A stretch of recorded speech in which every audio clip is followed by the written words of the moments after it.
Good afternoon. I'd like to welcome members of the Executive Committee, board members, President Saido, and others who are joining us today.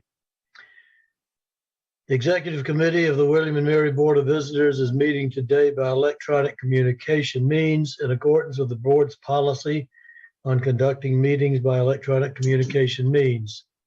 This is the first all virtual meeting the board has held outside a state of emergency since the legislation was implemented on July 1, 2002, allowing such meetings. The meeting today is more of an informative meeting about the progress of the Richard Bland study and the future of Richard Bland. That is the biggest topic facing Richard Bland right now. A couple of non-Richard Bland, well, one non-Richard Bland item. You've gotten a message that Ambassador Aponte is now fully confirmed, and I assume in Panama. I'd ask Kendrick to replace her or take her position as chairman of the Committee on Student Affairs. That committee has jurisdiction over the Student Affairs Office that Ginger Ambler runs and over university athletics. Kendrick was chairman of the Athletics Committee when he was on the board before. That committee has been merged into the Committee on Student Experience. And I understand he's already started pestering people with phone calls.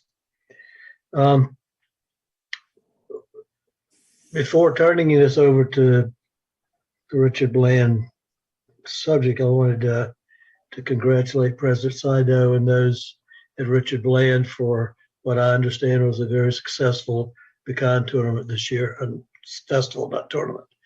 That's a signature event at Richard Bland, and with all the pecan trees there, it'd be a pity if it weren't a great success.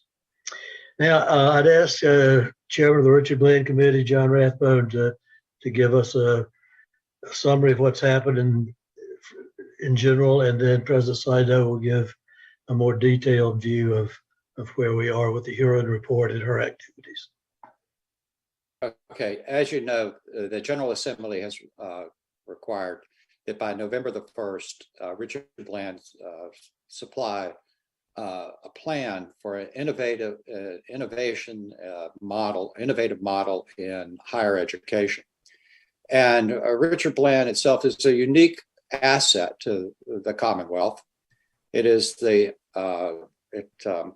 it has a number of distinctions. It's a residential junior college that provides associate's degrees and pathways to four-year institution. It provides high school students with dual enrollment, and it has been a catalyst in workforce development in the area and for economic development in the area. And that the report that you received enumerates all of those activities that Richard Bland has been involved in, and what the report from the Huron Consulting Group has recommended is that Richard Bland have its own independent board, and that's what I'd like to discuss with you today. And Debbie is here to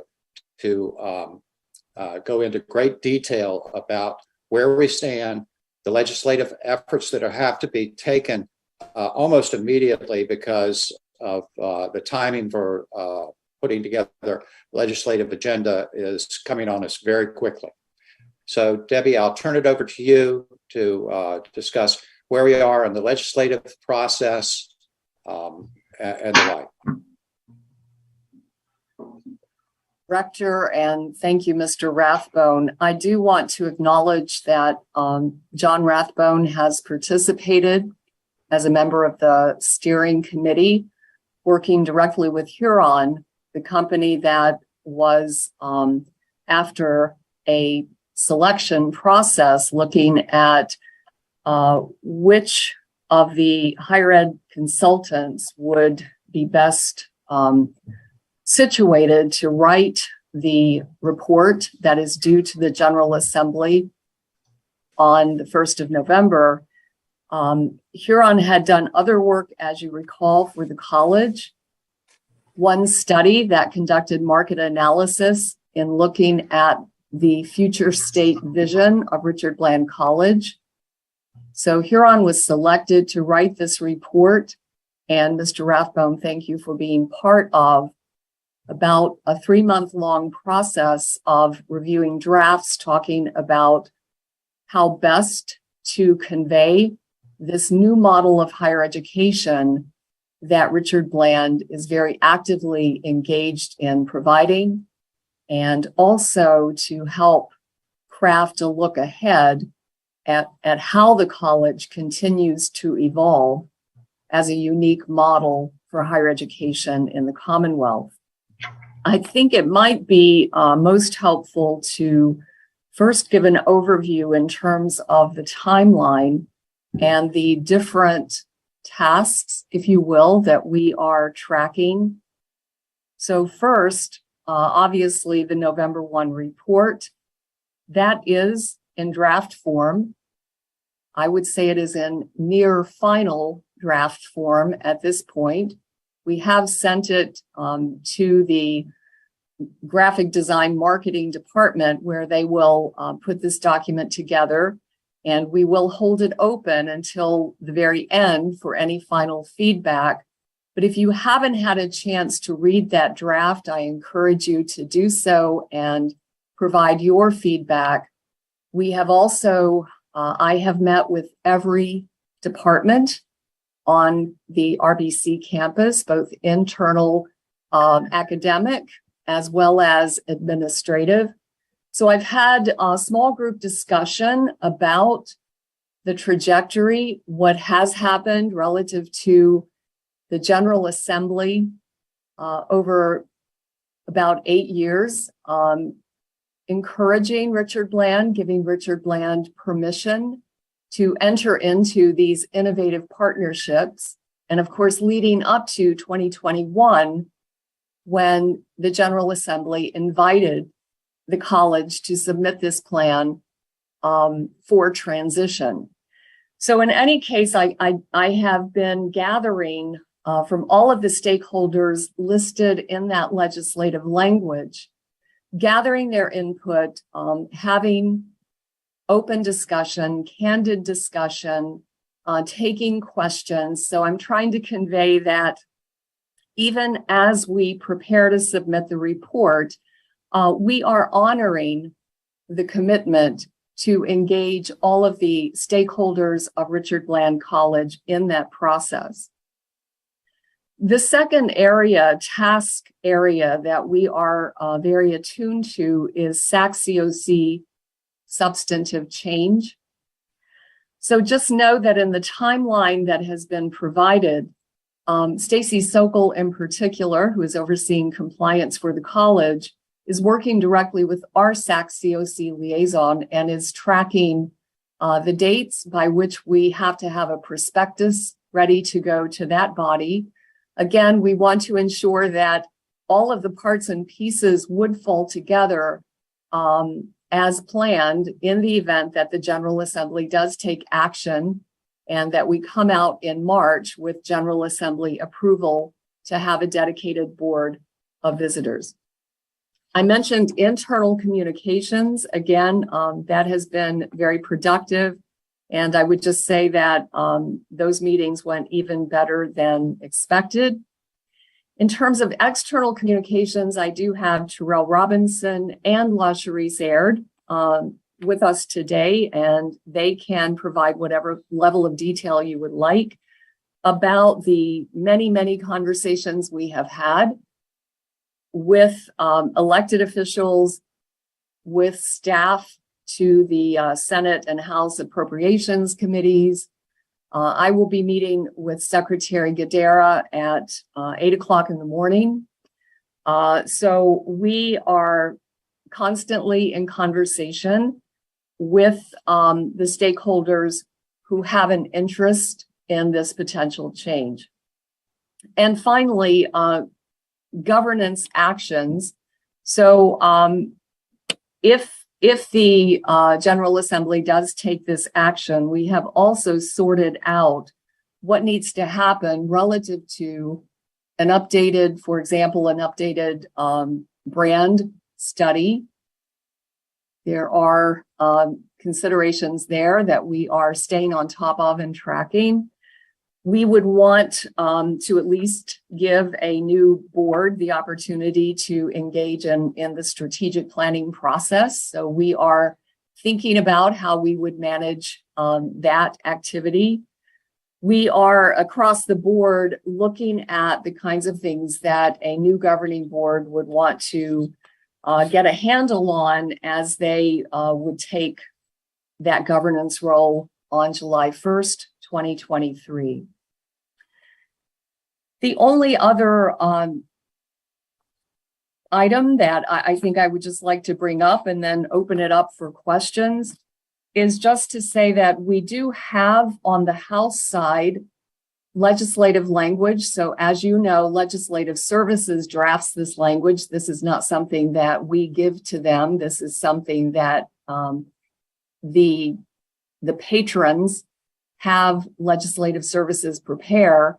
So we do have that draft on the House side, and I have sent that to Jessica and Michael in the event that you would like to see that document. But other than that, in general, I believe we are moving along well and in accordance with plan.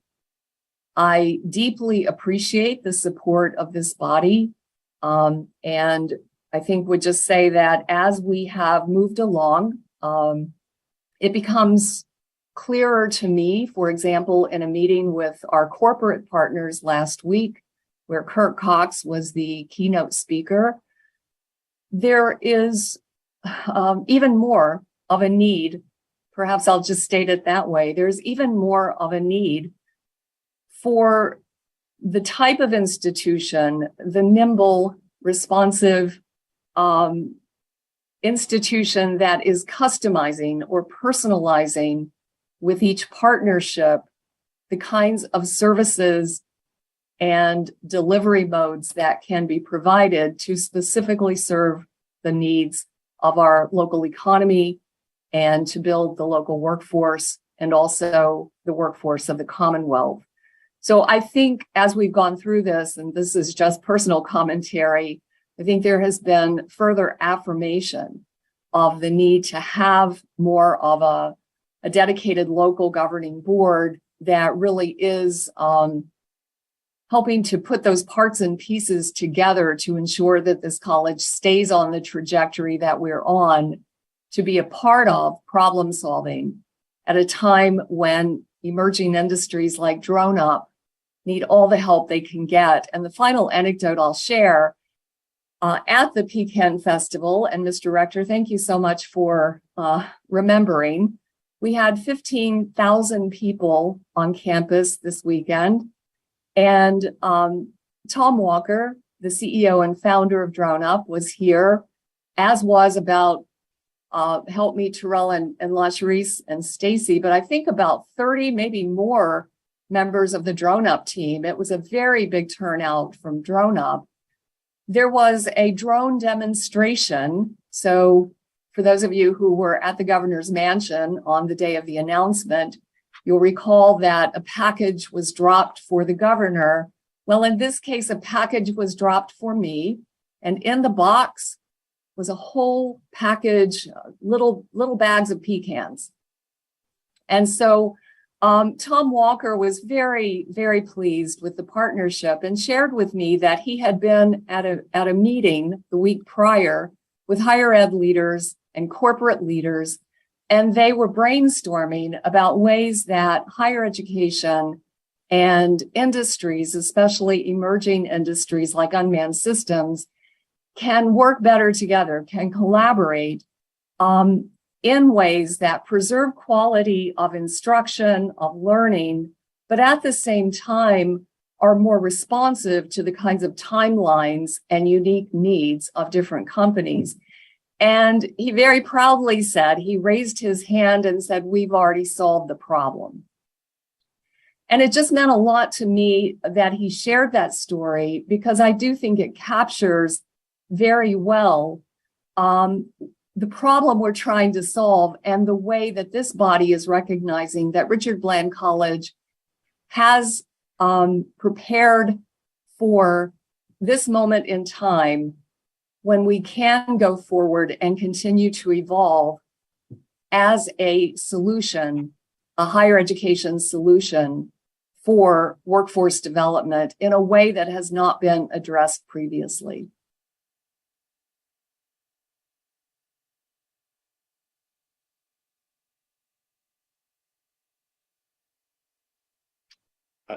I would suggest if you have questions, direct them at Debbie or me or the rector. President Sydow, I just have a quick question. Could you walk us through the steps that are necessary for approval of this? Does it have to come out of committees in the House of Delegates? The House of Delegates vote on it, send it to the Senate, and then to the governor. So could you give us an idea of what the steps are that are needed for this to happen? Thank you. Well, sir, the expert on our team is LaSharice Aird, and I will ask her to walk us through those steps.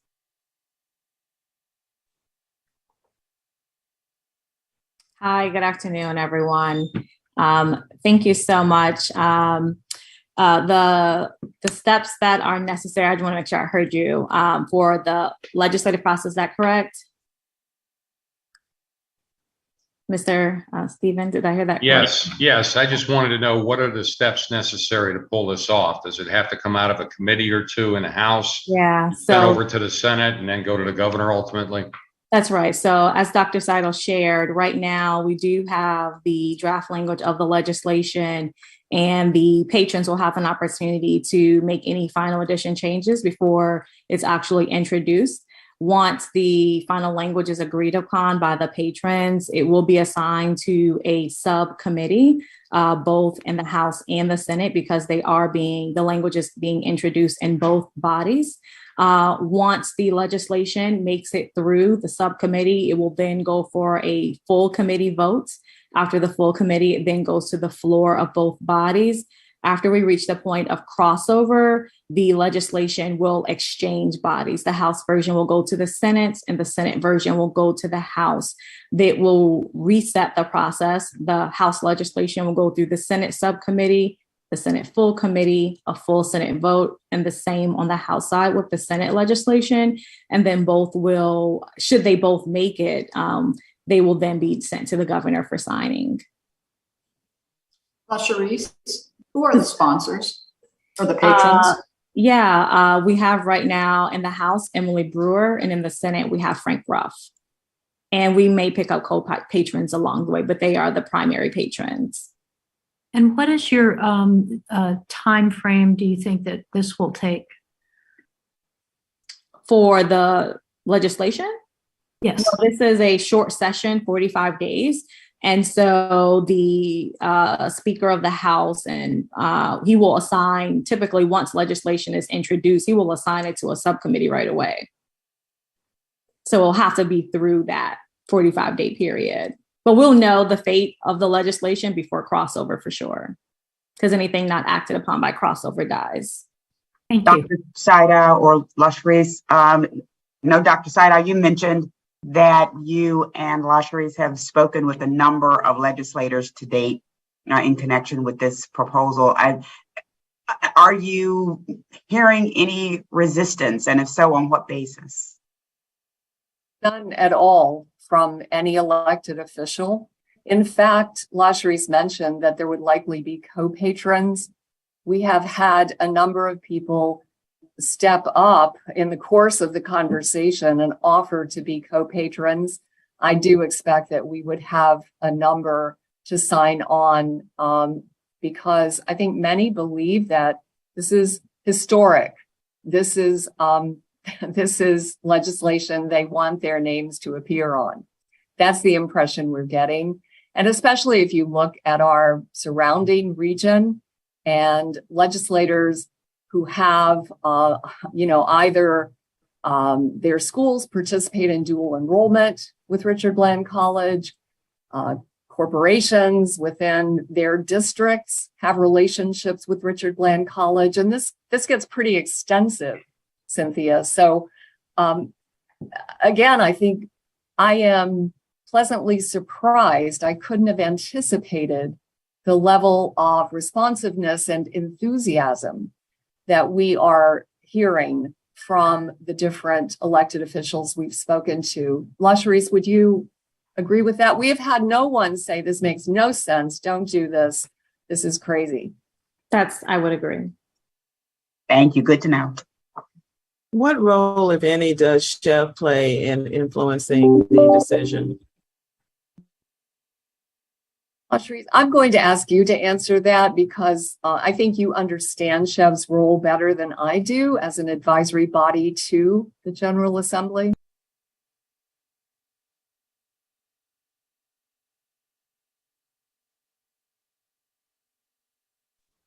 LaSharice? Oh, I'm sorry. I froze slightly. Can you repeat the question? Sure. What role, if any, does Chev play in influencing the decision? Yeah, so during the legislative process, Chev may possibly be asked to offer in an advisory capacity, as Dr. Seidel has mentioned, during the committee hearings, testimony. But from a position of authority, again, it would just be informative to legislators as they make their decision on the legislation before them. But ultimately, testifying during the committee hearings is as most that I would expect. And do we know what Chev's position is on the on independence or having an independent board? I did meet with Peter Blake and Joe DiFilippo, who is their essentially chief academic director. And we did walk through with them in the same way that we have done with so many other entities, sort of the background, the history, the context, the current condition of Richard Bland College, all of that information was shared. Peter essentially, listened, did not give a response either way. So I would say, I don't know what Peter's position is, but I suspect that given his role, he probably does, retain the right to sort of keep things close to the vest until he is asked his opinion by his boss, either the Chev board or the General Assembly. That's just my speculation about why he didn't come down either in support or not in support. So it was very much just receiving the information, asking questions, getting clarification, and that was how that conversation went. Anything to add, LaSharice? No, I think that's right. And honestly, I'm of the thinking that because we will have the Op6 committee on campus in November, and we'll have further dialogue as well, and Chev is a significant part of that. I think we will know at the end of the day before we get to the legislative session if there is opposition from Chev in terms of what their information will be that they'll provide to legislators. I think the only thing I would add is that the Chev board met yesterday, and I know that one of their guests was Kirk Cox. And I think all of you know he works for the Business Higher Ed Council now, which is a perfect job for him, given his just passion around connecting the dots between higher education and business. And apparently Kirk gave a very impassioned presentation about RBC's FAME program, about the partnerships, the very productive partnerships that we have with corporations. He was fresh off that luncheon from last week with many of these corporate CEOs represented. So what I understand is that both formally and in the informal time with the Chev board, Kirk was very passionate in expressing his support for the direction that Richard Bland is heading in. Mr. Rector, if I could just jump in real quick. One issue, if there are legal process questions that the board has on this, I think you probably do plan a closed session during this meeting. So just wanted to put that out there as a reminder. The other is, LaSharice, the deadline for filing legislation, particularly given the board meeting on November 17th and 18th, when the board may want to consider and take this issue up to? What is the timetable regarding the filing of legislation? Yeah, honestly, you have up until the first day of the General Assembly to introduce legislation. Making your changes prior to that point really just ensures that the version that becomes public once you introduce it is the most accurate version as possible, because you don't have another opportunity to change any of the language until it's in the committee process. And the session is that first Wednesday, the second Wednesday in January. LaSharice, you mentioned an OPSEC committee. Would you tell us what that is so we all know? Oh, yeah, I apologize. So the OPSEC committee is the committee that reviews institutions' 6-year plan, the plan that you all typically review, and we bring before you for a resolution for years. That typically goes to the OPSEC committee. The OPSEC committee is made up of both the finance leaders of the House and the Senate, the Department of Planning and Budget, who else? Secretary of Education, Secretary of Finance, Peter Blake. Yeah.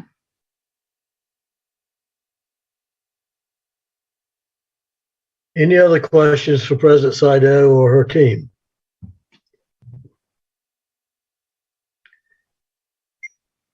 If not, then go ahead. President Saito, I read the report from Huron, and it was somewhat informative. The thing that appears to be absent is what investments are going to be necessary to optimize this transition. Are there personnel investments that are required? Are there systems investments that are required? I think it'd be useful to be explicit if the view is, it was very clear in terms of the independence of RBC, but I think it'd be helpful if there's no incremental investments required to pull this off, that we say that. Mr. Ashton, thank you for that. We are not asking for any funding at all. And you're right, we don't address it. We should address it. The reality is, and it's another one of the misperceptions, perhaps myths, that I bumped into in talking with both the internal and external community. There is a perception that there is the flow of money from the College of William and Mary to Richard Bland College. There is the perception that we rely on the College of William and Mary's IT infrastructure. There's the perception that there are all these ways that the two institutions are connected, when in fact, Richard Bland is an independent institution. Operationally, for all practical purposes, there is independence. We are independently accredited. We are independently funded through the Appropriations Act.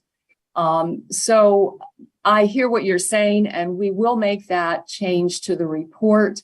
The only funding that I could anticipate would be a board secretary, would be someone to manage meetings, logistics of meetings, that type of thing. But I don't want to confuse the issues. So I'm not asking for that administrative support because I believe that we can absorb that. It's not huge. I think it's better to just make it crystal clear that this does not involve any a spigot is not being turned off relative to money flow. Thank you. Thank you. Great question. Any other questions? If not, I'll ask the secretary to read the motion. Motion that the board go into closed session for the following reasons. Pursuant to Virginia Code Section 2.2-3711.A.1 for discussion of the terms of appointment and performance of the president of Richard Bland College. And pursuant to Virginia Code Section 2.2-3711.A.8 for consultation with legal counsel regarding contract, compliance, and regulatory matters. Is there a second? Second. Been moved and seconded. Mr. Rector, Aye. Ms. Johnson, Aye. Ms. Williams, Aye. Bunch, Aye. Mr. Hickson, Aye. Ms. Hudson, Aye. and Mr. Rathbone. Aye. Mr. Rector, I believe this is for the board only and university council. Is that correct? Or did you want anyone else involved? That's correct. And the university auditor. Very good. Jessica, you want to send them into the closed session room? We do not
I move that we certify by roll call vote, to the best of each member's knowledge, only matters lawfully exempted from the open meeting requirements under the Freedom of Information Act were discussed, and only matters identified in the motion to have the closed session were discussed. Is there a second? Second. Been moved and seconded. Mr. Rector, Aye. Ms. Johnson, Aye.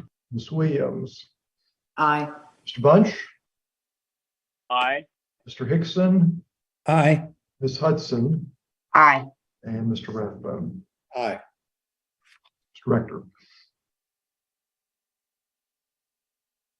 That concludes our meeting. We have no motions to vote on or any other business to take up today. We'll see everyone in November. President Saito, she's not there. Okay. Thank you so much. Hey, Cynthia, Yes. will you call Debbie about that ground lease? Sure. I'll call her again. We've been talking Oh, already. you talked to her? Okay, thank you. Yes. Mhm.